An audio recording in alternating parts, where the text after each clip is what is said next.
Okay, then we have here the microbial growth and nutrition. So we have here the nutritional requirements of your bacteria in order for that to grow. So the first one, we have here the carbon source. The carbon source here should eventually provides almost 50% of the nutritional requirements of bacteria. Carbon is needed here for its cellular component production. The next one, we have here the ATP. So ATP is used here for the cellular energy.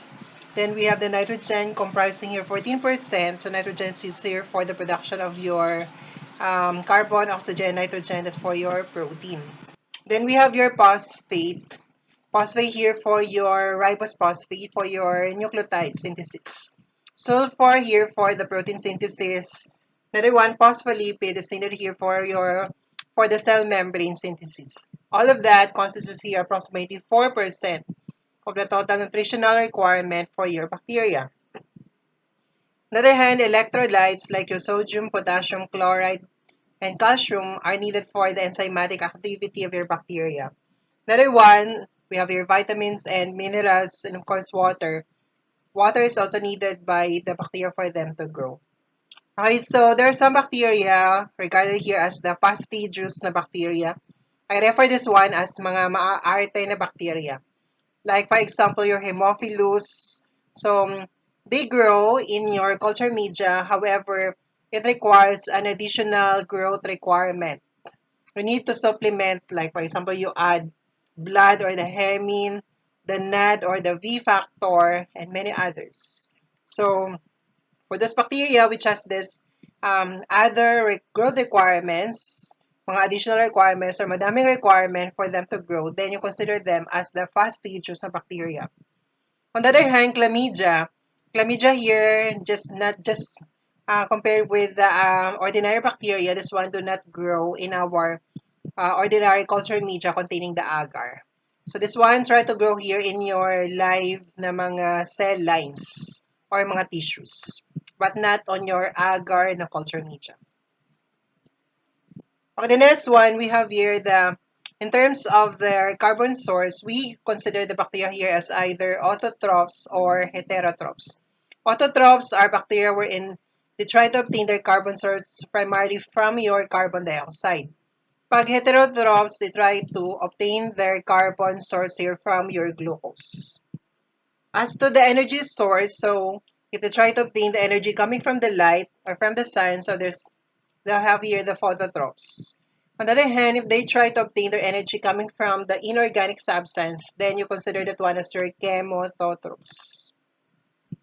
So therefore, we could have here photoautotrophs. Pag sinabing photoautotrophs, ito yung bacteria na, okay, being autotroph, so the carbon source of that is coming from the carbon dioxide. Photo is energy source coming from the light. Pag photo-heterotrophs naman, so being heterotrophs, ang kanyang carbon source is the glucose or the organic substance. And photo is its energy source coming from the light. So same true with this one, chemo-autotrophs, or we have also the chemo-heterotrophs. Okay, now we go to the environmental factors, again, which are needed by the bacteria for their growth. The first one, we have the pH. Ideal pH here is 7 to 7.5. That's why ang culture media natin, we tend to adjust the pH of that to 7 to 7.5 because that's the ideal pH for your bacterial growth. We have here the temperature. We classify bacteria as to their temperature requirement. So we have the psychrophiles. So psychrophiles are those bacteria able to live here at the temperature between 10 to 20 degrees. Mesophiles are those organisms here which are able to live at a moderate temperature that between 20 to 40 degrees. And we have your thermophiles. Those are extreme na mga bacteria. So they have here 50 to 60 degrees growth temperature requirement. But ideally, pag nag-incubate tayo, pag nag-culture tayo, we try to set the incubator at 35 degrees Celsius. So this is most likely the ideal na temperature for the growth of most of your bacteria. Although you can adjust individually for each of the bacteria, but as a general rule here, most likely we try to have that 35 degrees Celsius as a standard temperature for our incubator. Okay, then we have here the gaseous component. So we have here the gas requirement for each bacteria. We classify bacteria here as obligate aerobes, or you call this one as your strict aerobes. Pag sinabing obligate, so absolute requirement of the oxygen for them to survive. Pag walang oxygen, they will not survive. Another one, facultative anaerobes. Facultative anaerobes here are bacteria where they can survive in the presence or even in the absence of the oxygen.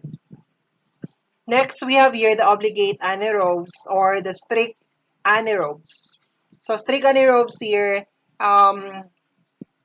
would eventually not survive in the presence of the oxygen.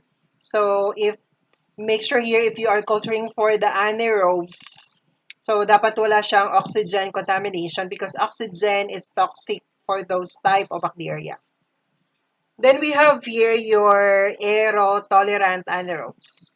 Your aerotolerant anaerobes are those anaerobic bacteria wherein they can survive even in the presence of the oxygen. Again, pag anaerobes dapat hindi nila kailangan ng oxygen. They will die in the presence of the oxygen. But this one, aerotolerant anaerobes, can survive even in the presence of the oxygen. Only that they are not having a metabolic activity in the presence of the oxygen.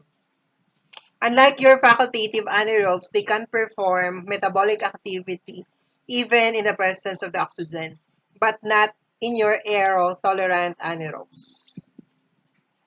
Another one, we have your microaerophiles. So from the words of micro, so this one would just able to grow here in the presence of a reduced oxygen concentration. Sample for that na mga microaerophiles natin, we have your Campylobacter, we have also your Helicobacter. Then we have your capnophilic are those organisms here wherein they require an extra 5 to 10% of the carbon dioxide growth requirement. So example for that, Neisseria, gonorrhea, for example, so 5 to 10% carbon dioxide could be provided here by your candle extinction jar. So ito yung culture media, nilagyan mo ng candle inside of that and try to light the candle here and try to extinguish. Papatayin mo. By having that, lighting the candle here would allows or it try to provide 5 to 10% of the carbon dioxide requirements. Pero papatayin mo din after. Then we have here the osmotic pressure. So isotonic solution, isotonic environment is an ideal here for our cell. And hypotonic naman, so it would also here to the swelling of your bacterial cell and it try to burst. And we have here the hypertonic solution. On the other hand, would have here allows bacteria to shrink. Okay, so those are your osmotic requirements. Or those are your nutritional requirements, environmental factors. Then we have here your bacterial growth. So we have the term doubling time or simply your generation time. So doubling time or the generation time is the time here for the bacteria to become 2. So remember that the bacteria try to divide through your binary fission where one bacteria try to divide to become 2. So most likely, doubling time here is the time where the bacteria try to double. So like for example, there are some bacteria, like for example in the case of your Escherichia, for example here would have within minute time, doubling time, it try to double. But you could have also here your 24 hours na doubling time in the case of your Mycobacterium tuberculosis. Slow growing kasi ang ating Mycobacterium tuberculosis. And most likely, they try to grow in our culture media approximately 1 week. But their doubling time is usually mga 24 hours. So para dumami sila mag-grow, in your culture media require here at least 1 week time for that. Then we have here the growth curve. Okay, the growth curve here will try to describe here the growth of the bacteria. So divide here into 4 stages. So when all the requirements are being provided in your bacteria with your bacterial culture, and at the same time there's no toxic substance present in your culture media, so your bacteria will going to grow. And would have here as shown this 4 stages of their growth. The first one, we have here the lag phase. The lag phase here characterized by Okay, the bacteria in this stage, they are just preparing to divide, but they are not yet dividing and they are not yet having their metabolic activity. Next, we have here the log phase, log. This is the logarithmic phase. So this is characterized here by intense metabolic activity and characterized also here by your intense cellular division. Okay, so basically this one is characterized here by your bacteria able to grow exponentially or it try to grow logarithmically. Next, we have here the stationary phase, also called here as your plateau phase or your steady state. So this is a stage of bacterial growth wherein the bacterial growth here is equal to its bacterial death. So the number of bacteria na nag-grow and the number na namatay are equal. Okay, so this would eventually characterized here by the nutritional requirements being deficient. So since nagagamit na masyado ang kanilang nutritional requirements, so they are just already, or some of them are already preparing to die or they die already. But then again, if in this stage are still the balance or constant pa din ang number ng bacterial growth as with its death of the bacteria. The fourth one, we have here the death is characterized here by the number of your non-viable cell or your dead cells try to outnumber your alive na cells. So, madaming namamatay. So, namamatay na sila because eventually, it might be nawala na sila ng nutritional requirements or eventually they are being exposed here to the toxic environment. So, if you try to draw here the entire stages here, so we start with the lag phase, so walang bacterial growth. So, intense bacterial growth here because of intense cellular division, metabolic activities is your log phase. Steady state or stationary states. So, ganun lang siya. And then we have death. Okay, so that would eventually madaming namatay. Okay, that describes your bacterial growth curve. Okay, then we have here the method for determining the number of the bacterial cell here in your culture media or in your specimen or your sample. The first one, we have the direct microscopic determination of the bacterial cell count. When you're doing the direct microscopic identification, you are preparing a smear. Pag nagmawa tayo ng smear, it's a dried smear already and try to stain. And since na-stain na siya, we're expecting that your bacterial cell here already dead na mga cells. Because again, your bacterial cell here would just take up the stain if they're already dead.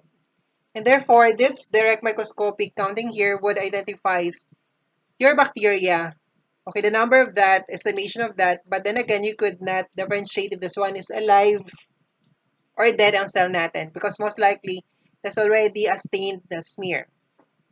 Another method of counting, we have your direct plate count. Direct plate count is being done here with your urine culture and sensitivity. So pag nag-culture tayo ng urine for identification of your urinary tract infection, first we make a dilution of your urine sample.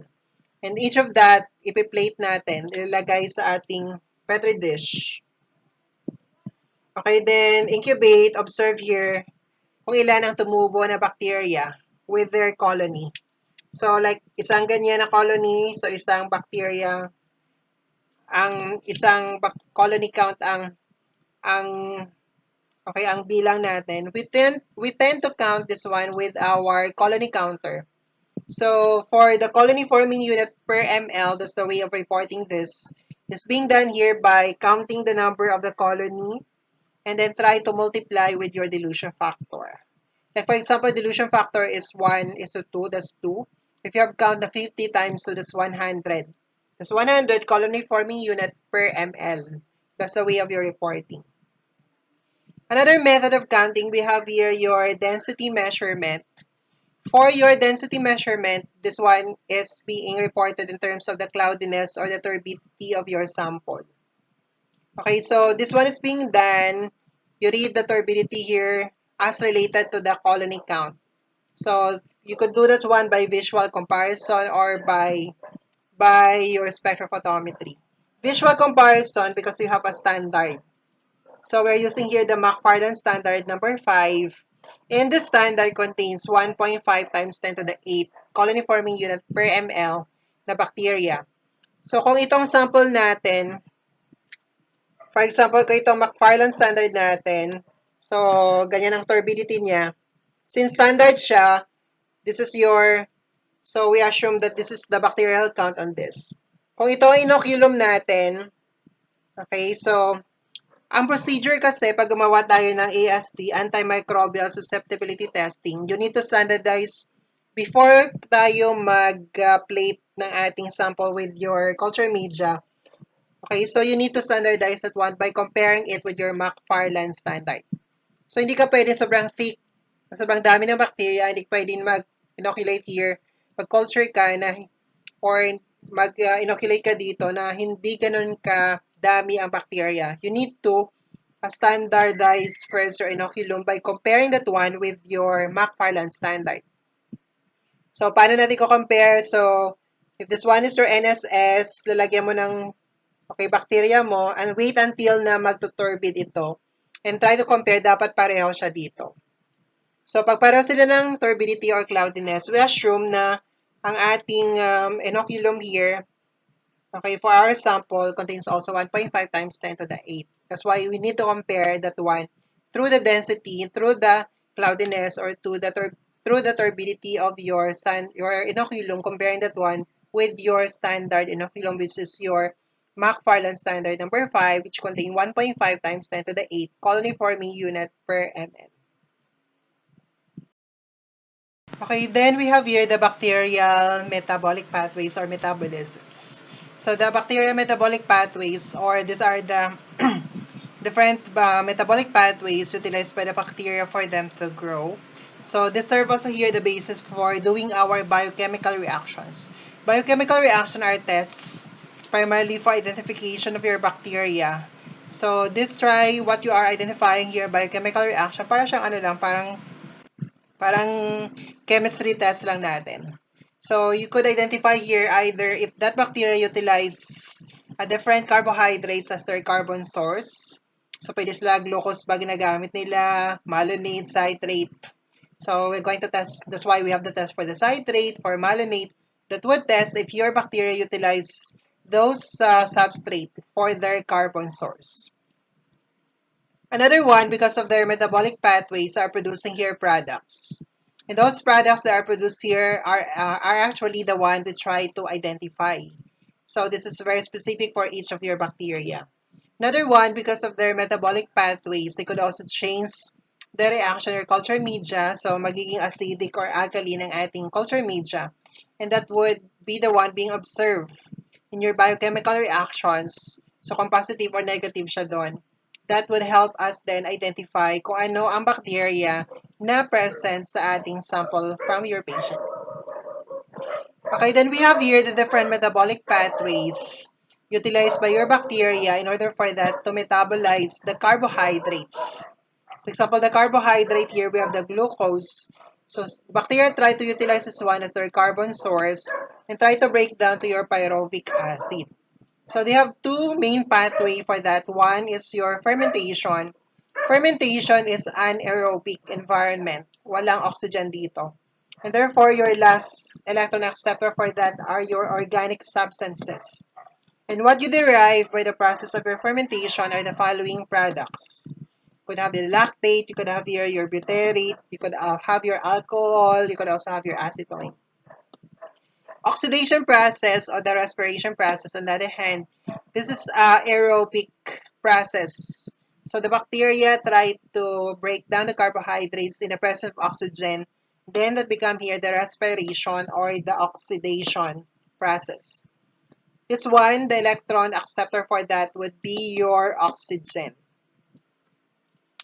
So these are the specific na biochemical reactions utilized by your bacteria, the different bacteria, for them to metabolize the carbohydrates.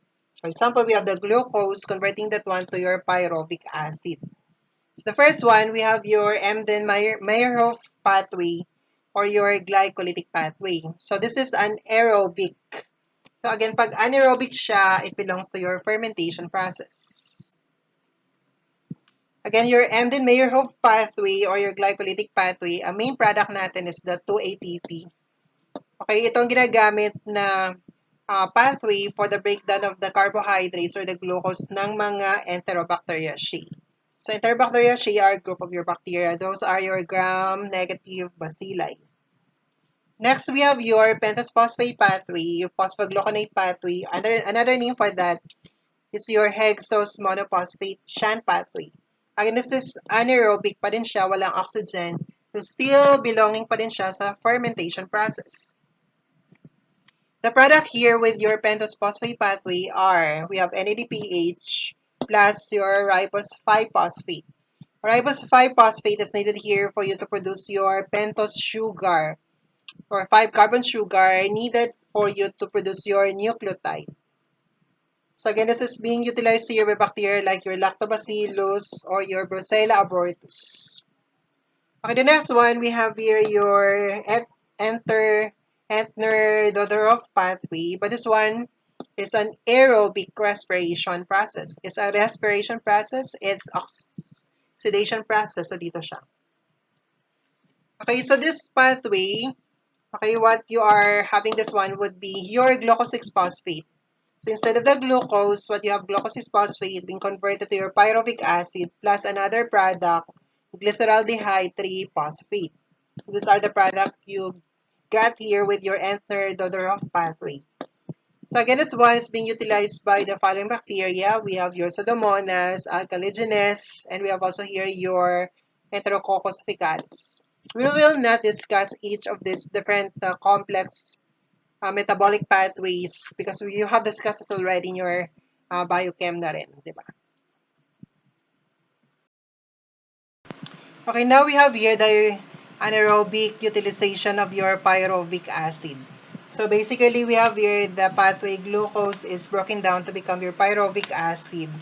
And then further, your pyruvic acid is converted to the following products. So this is anaerobic, mean to say walang oxygen dito. So your pyruvic acid is eventually further converted to your alcohol here through the fermentation process. It's being utilized here by your yeast. Okay, so the product for that is basically alcohol in the form of your ethanol. On the other hand, your pyruvic acid is further converted to your lactic acid. Okay, in the case of your lactobacillus, that's your homolactic. Homolactic is purely lactic acid lang. So from your pyruvic acid, that's when converted further here to your lactic acid. That's utilized by your lactobacillus. On the other hand, pyruvic acid could also be converted to your heterolactic acid. So pag sinabing heterolactic acid, so the pyruvic acid converted here to your lactic acid, and aside from that one, it's also converted to your carbon dioxide. We have also here your acetic acid.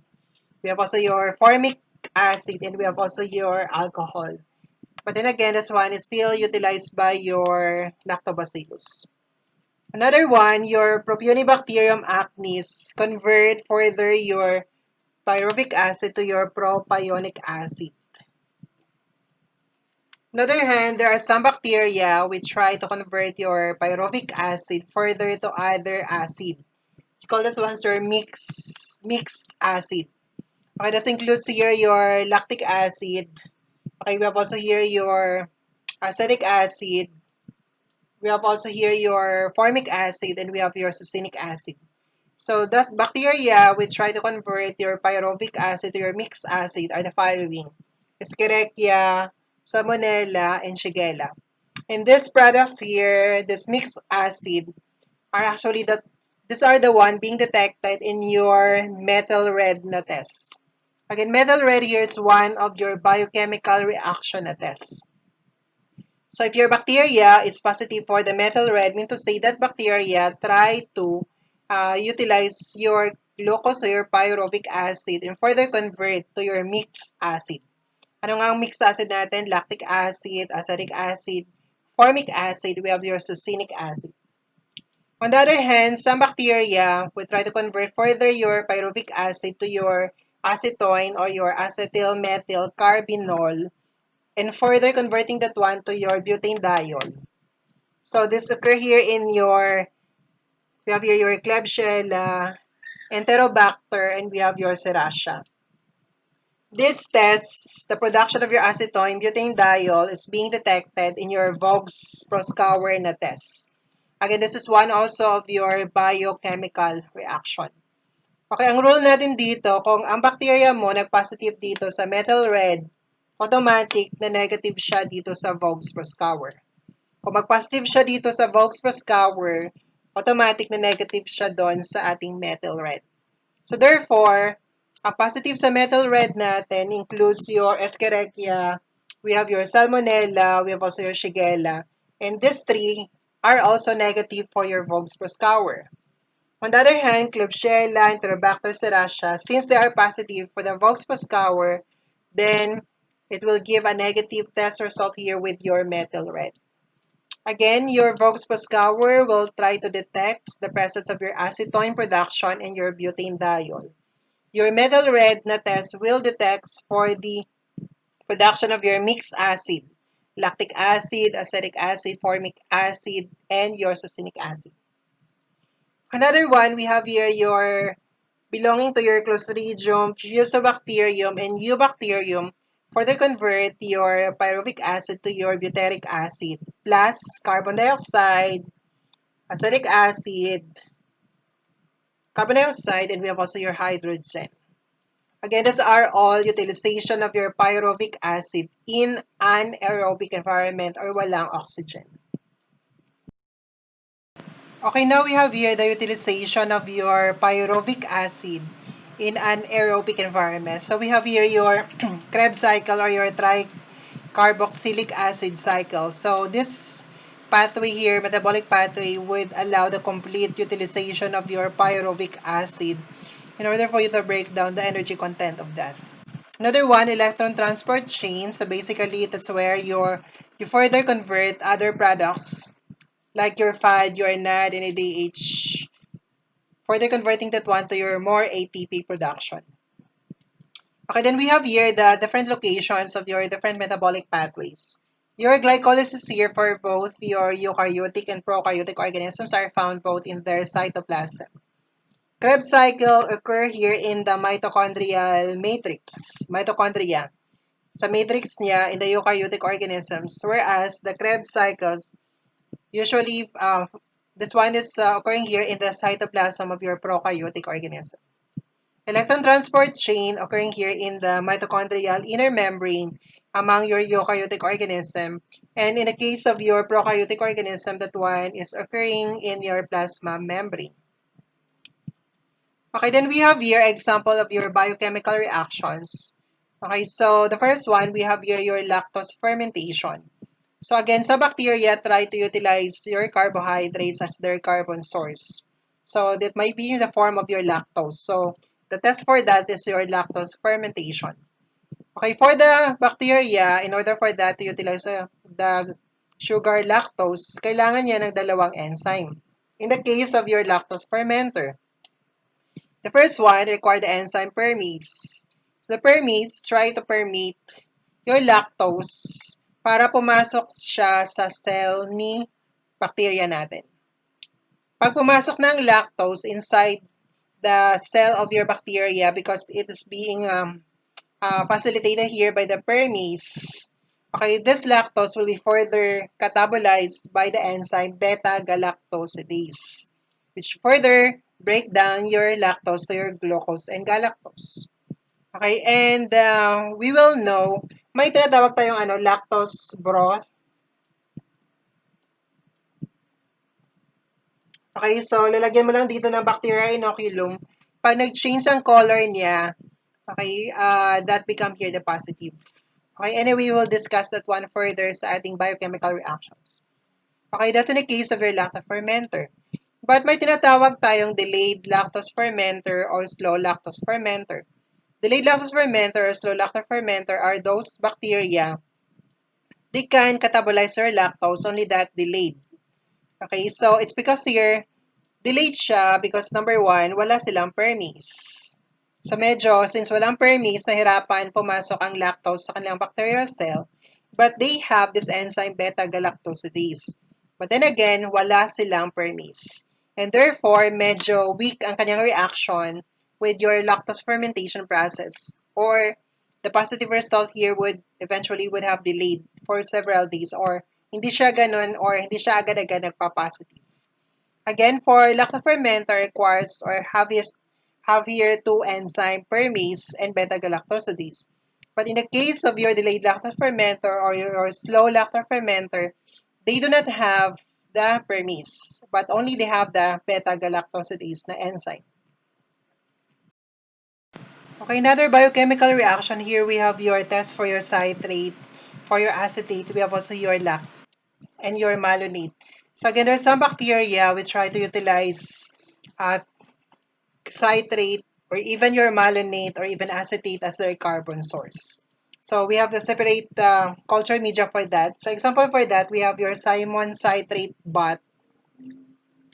So it's a Simon citrate bot. Here, all you need to do is to inoculate your organism here. This Simon citrate bot na culture media, bot, BUTP, bot. Okay, so that one has this indicator in the form of your bromthymol blue. Bromthymol blue. Original color nitong Simon citrate natin is green. Pag nag-positive siya, it's blue in color. That's why gumamit ka indicator for you to check here if this one is positive or negative. Pag nag-blue ito, it will signify that your bacteria able to utilize citrate as its carbon source. Another one, we have your metal red Voges-Proskauer test. Okay, the metal red ulit is used for the identification of your bacteria's metabolic end product in the form of your mixed acids. And your Voges-Proskauer, on the other hand, is used here for determination of the end product of your glucose metabolism here to your pyruvate and further converting that one to your acetone and butanediol. Okay, both of these tests would have here a positive test result. So pag nag-positive sa metal red, mean to say your bacteria were able to metabolize your pyruvic acid, converting that one to your mixed acid, lactic, acetic, formic, succinic acid. Or pag nag-positive dito sa Voges-Proskauer, so your bacteria are able to metabolize your glucose to your pyruvic acid, further converted that one to your acetone and your butanediol. Again, pag nag-positive sa metal red, negative sa Voges-Proskauer. Pag negative dito sa ating Voges-Proskauer, pag positive sa Voges-Proskauer, negative sa metal red. Then we have also here your triple sugar iron agar. This one is a special slant. Pag sinabing special slant, meron siyang butt area at meron siyang slant area. Okay, so your culture media, pwede siyang ganyan butt lang. Okay, the sir butt.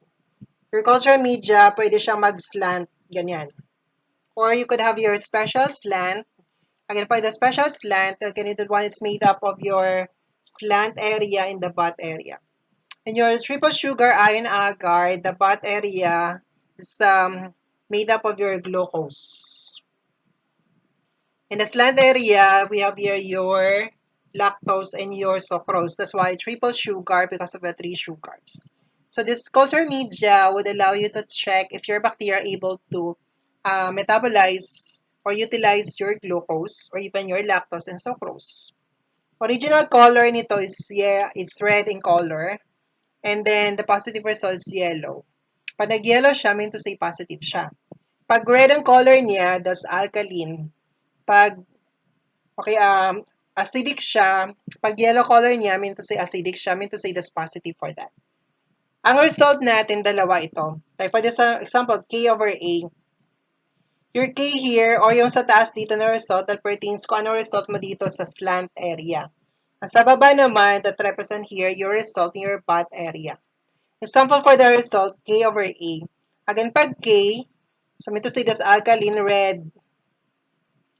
Okay, mean to say hindi siya nag-change ang color natin, signifying na hindi siya lactose, hindi rin siya sucrose sa fermenter. Pag A ang dito sa butt area here, so ang A, the butt area again contain here your glucose. Since A siya acid, nag-change ang color from your red, naging yellow siya, it would signify that your bacteria able to ferment the glucose. Okay, for the overall interpretation, So K over A signify that your bacteria do not ferment lactose and sucrose, but it try to ferment here your glucose only. How about this one pag A over A? A is acidic here. So anong color nito?